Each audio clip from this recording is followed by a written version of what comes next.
अप्रिय सत्य कदापि नहीं बोलना चाहिए।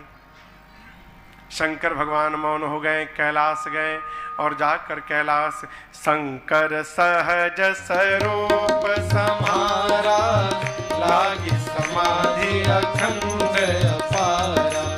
बीते संवत सहस सतासी, सजी समाधि शंभु अविनाशी। राम नाम शिव सुमिरन लागे, जानु सती जगतपति जागे। जाय शंभु पद बंदन कीहा, सन्मुख शंकर आसन दीहा।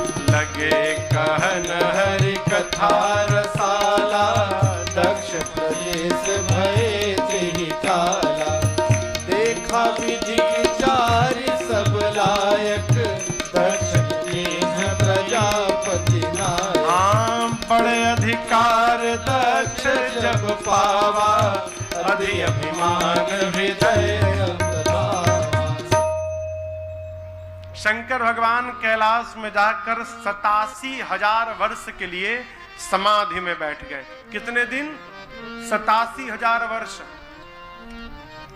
87,000 वर्ष बाद जब भगवान शंकर समाधि से बाहर आए, राम नाम का स्मरण किया, सती जी जानी दौड़ कर गईं।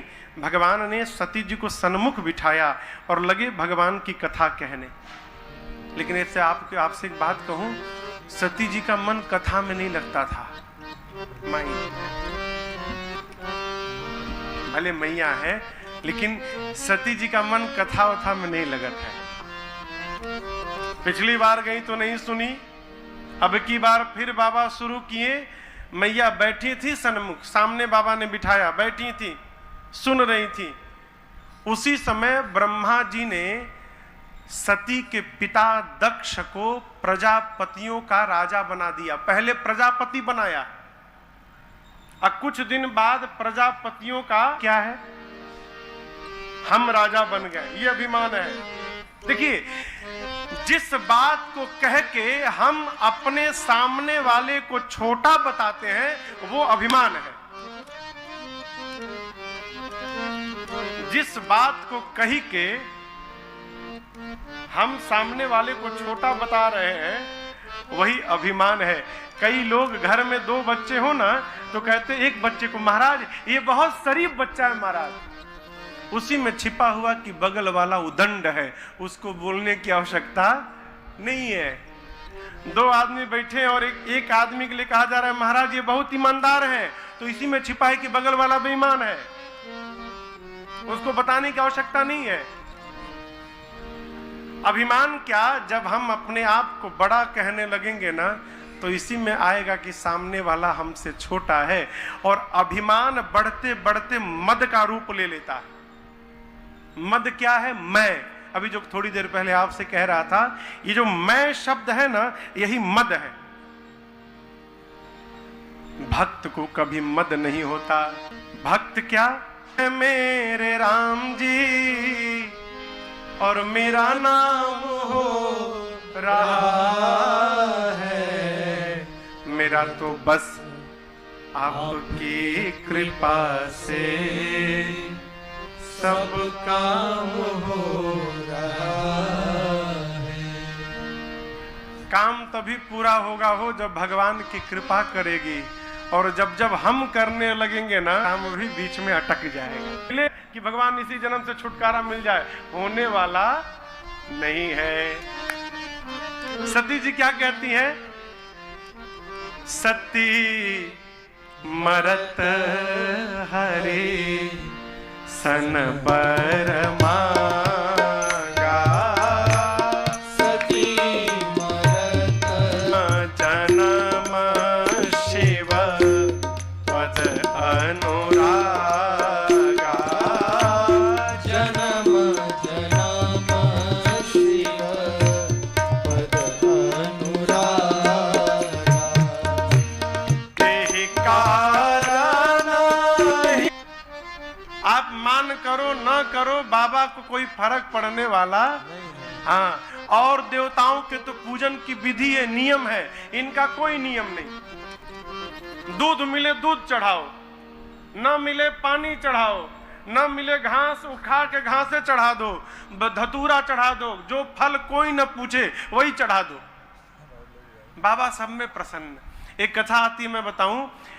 एक शिव जी का लिंग था, एक मंदिर था, शिवालय था, और लिंग के ऊपर सोने का कलश रखा हुआ था। वो जल गिरता है ना, जल के लिए जलहरी सोने का। पुजारी जी महाराज पूजा करके दोपहर का भोजन करने गए कुटिया में। तब तक एक चोर आया,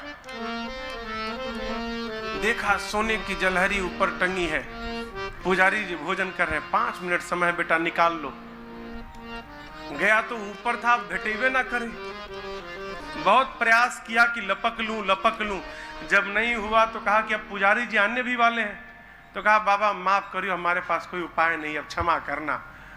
क्या किया, शंकरे भगवान के ऊपर पांव रख के खड़ा हो गया, उनके लिंग के ऊपर पांव रख के चढ़ गया, और चढ़ के वो पूरा का पूरा कलश उतार लिया। उतारा तब तक पुजारी जी चोर चोर चोर चोर पकड़ो, चारों तरफ से लोग दौड़े। पुजारी जी भीतर गए, तब तक उसको बचाने के लिए साक्षात भगवान शंकर जी प्रकट हो गए।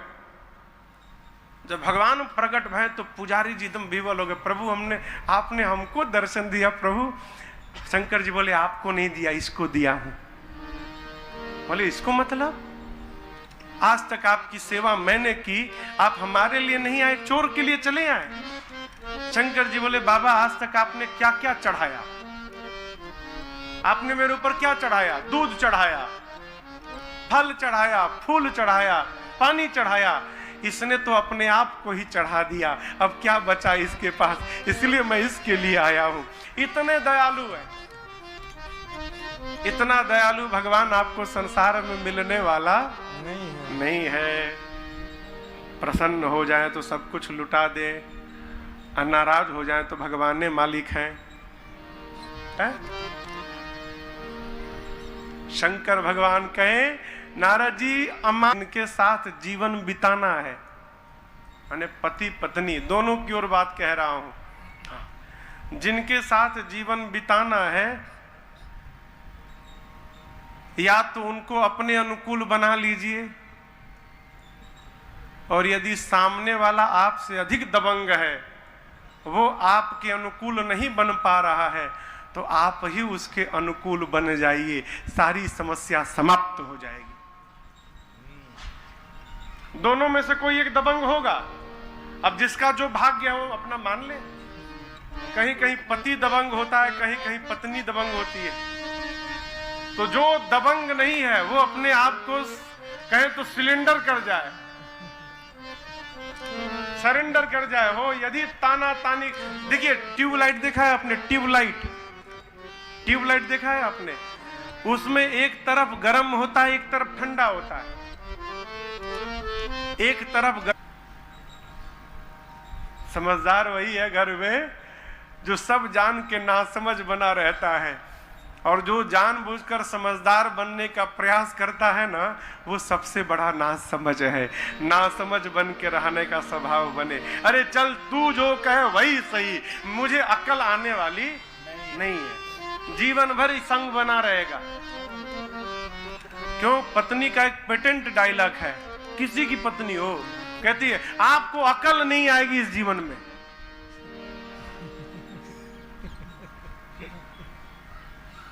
हाँ विनायक जी, पत्नी का पेटेंट डायलॉग है, आपको अकल नहीं आएगी। हमारे महाराज जी के पास एक दादाजी है, एक दिन महाराज जी से पूछ रहे थे, महाराज जी समझ में नहीं आता, दुनिया हम घूमते हैं और अकल इनको आती है, न जानिए कैसे होता है। उनके पास है। समझदार कौन? माई बाप। घर में जब तनाव बढ़े ना, तो जो जानबूझ कर कह दे चल मैं ना समझ, तू समझदार है, तू जो कह रही है वही सही है, चल एक साथ चलते हैं। जब दोनों समझदार बनने का प्रयास करते हैं ना हो, तो मजबूत से मजबूत संबंध भी समाप्त हो जाता है। सावधान। शंकर भगवान के बारे में नारद जी बताएं, हिमांचल और मैं ना सो बावले के साथ मेरी बेटी कैसे रहेगी। पार्वती मैया मन ही मन कही, माँ मेरी चिंता मत कर लो, मैं पर्वत पे भी बाबा के साथ मैनेज कर लूंगी। जिएगा मेरी सीता मैया जैसा 14 साल वन में भी रहिएगा तो आनंद ही आनंद बना रहेगा। अरे पति साथ में है ना हो, दुनिया की सारी ताकत साथ में है। मन को संतुष्टि सामग्री से नहीं, मन की संतुष्टि साथ वाले रहने के मन से है। साथ वाले का मन यदि अपने मन के साथ है, हम वन में भी वैभवशाली हैं। सावधान। पार्वती जी बोली, मां मैं मैनेज कर लूंगी। नारद जी ने हिमांचल